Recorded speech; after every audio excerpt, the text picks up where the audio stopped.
Ils parlent avec des mots précis, puis ils prononcent toutes leurs syllabes. À tout bout de champ, ils se donnent des billes, ils passent leur grand journée à table. Ils ont des menus qu'on comprend pas, ils boivent du vin comme si c'était de l'eau.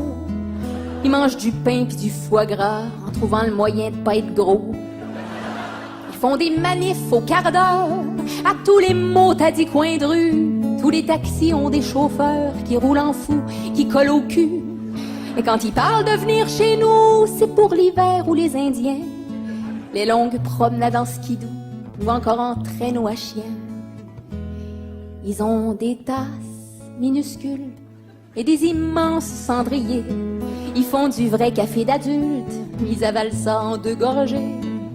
On trouve leurs gros bergers allemands et leurs petits caniches chéris sur les planchers des restaurants, des épiceries, des pharmacies.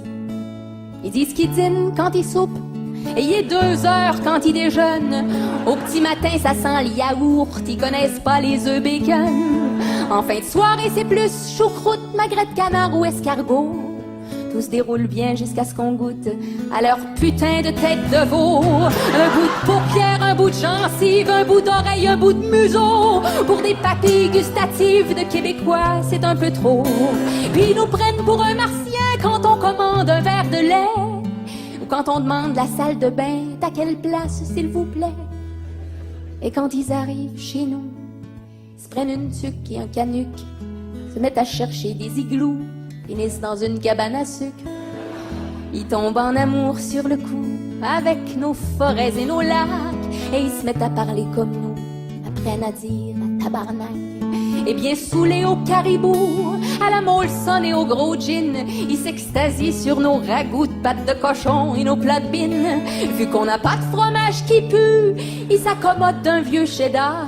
Ils se plaignent pas trop non plus de notre petit café bâtard. Quand leur séjour tire à sa fin, ils ont compris qu'ils ont plus le droit de nous appeler les Canadiens, alors que l'on est Québécois.